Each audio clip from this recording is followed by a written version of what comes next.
Assalamualaikum warahmatullahi wabarakatuh, para pecinta tasawuf. Di buku ini, di buku Futuhul Ghaib, Syekh Abdul Qadir Jailani menjelaskan bagaimana cara Allah menjadikan diri kita menjadi seorang wali Allah atau kekasih Allah. Dan ini sesuatu yang penting, apalagi kita yang suka dengan kajian-kajian tasawuf, yang dimana kita menginginkan menjadi orang yang dicintai oleh Allah. Maka patutlah kita memahami atau mengetahui bagaimana cara Allah menjadikan diri kita menjadi seorang kekasih Allah. Mari kita dengarkan apa yang dikatakan oleh Syekh Abdul Qadir Jailani dalam buku ini. Bismillahirrahmanirrahim.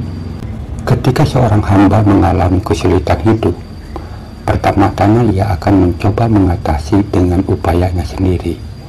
Bila gagal, ia mencari pertolongan kepada sesamanya, terutama kepada raja, penguasa, hartawan.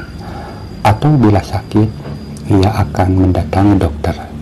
Jika upaya itu pun gagal, ia berpaling kepada Sang Holy, Tuhan yang Maha Besar dan Maha Kuasa, dan berdoa kepadanya dengan rendah hati dan penuh pujian.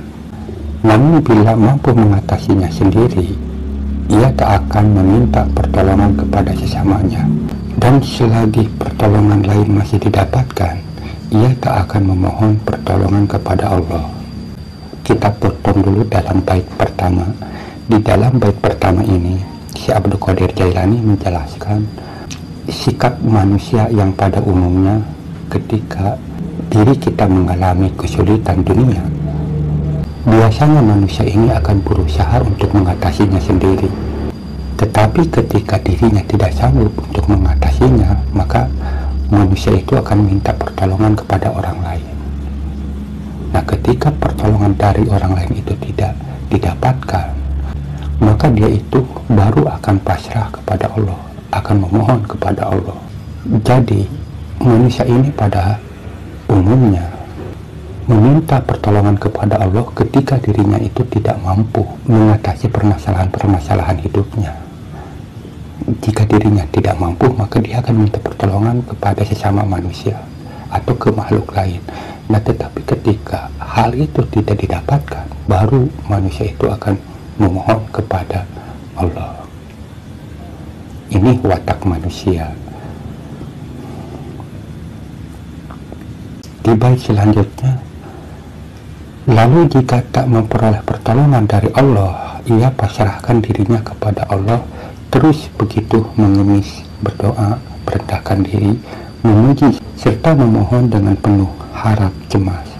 Namun Allah yang Maha Besar dan Maha Kuasa membiarkannya letih dalam doa tanpa mengabulkan permohonannya, hingga ia merasa kecewa terhadap segala urusan dunia.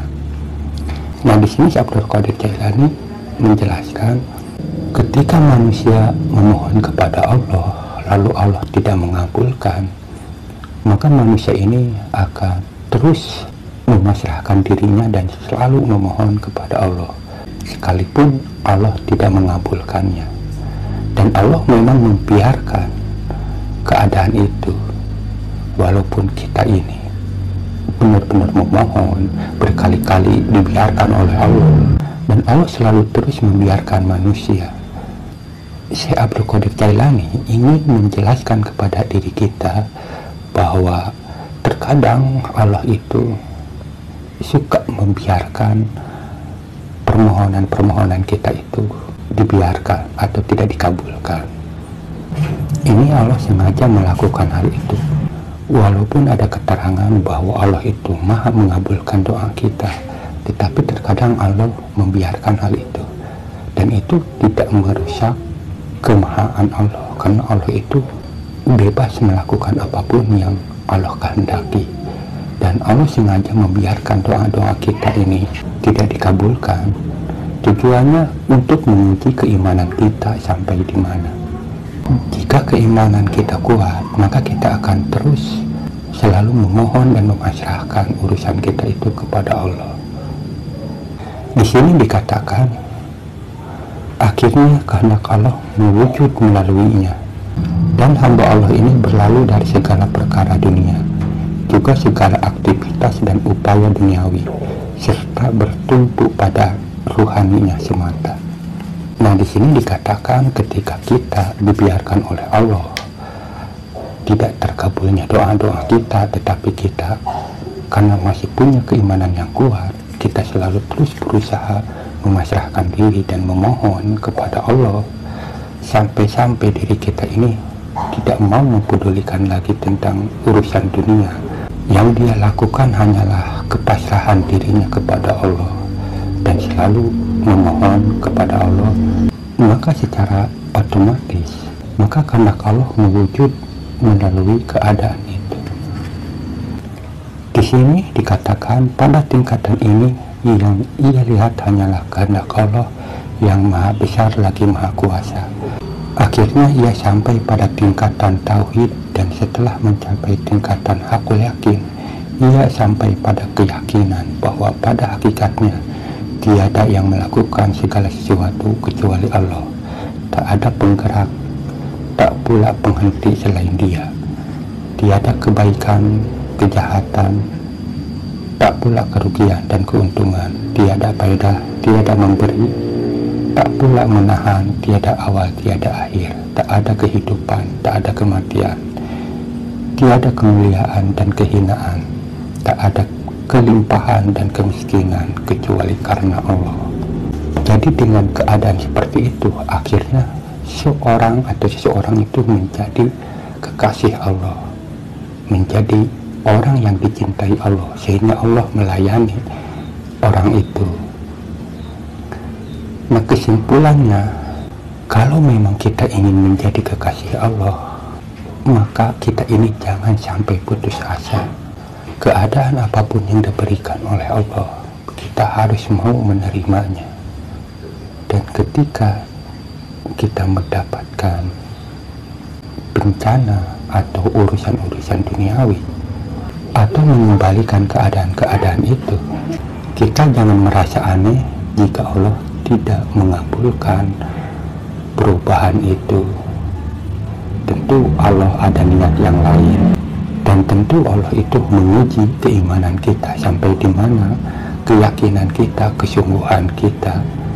Kalau kita mampu melewati hal itu, ujian itu, maka insya Allah kita menjadi kekasih-kekasih Allah. Ingat, ketika Allah membiarkan doa-doa kita tidak terkabul, bukan berarti Allah itu membenci kita. Jangan berprasangka buruk kepada Allah.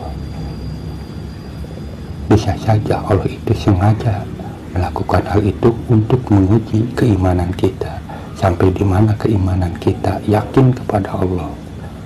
Dan tentu Allah punya tujuan untuk kebaikan kita.